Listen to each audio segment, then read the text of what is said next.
unggulan yang ada di Lopoi masing-masing. Adapun tujuan Expo PKK kali ini adalah satu PKK di Lopoi. Yang kedua, mempromosikan produk unggulan yang mampu menggerakkan kemajuan dan pertumbuhan ekonomi lokal. Yang ketiga, meningkatkan kesadaran masyarakat terhadap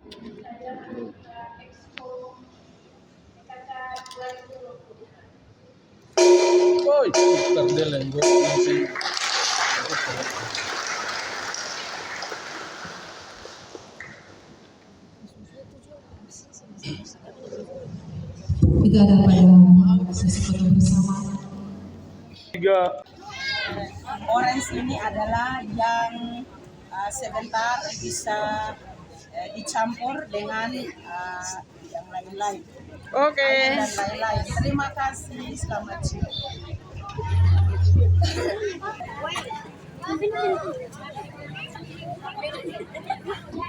Mari silakan.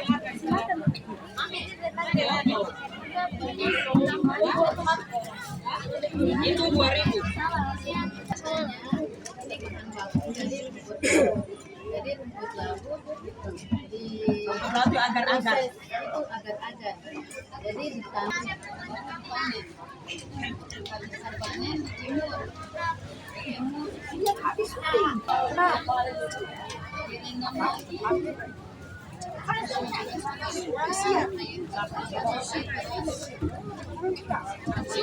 Datang di sini.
Salah posisi.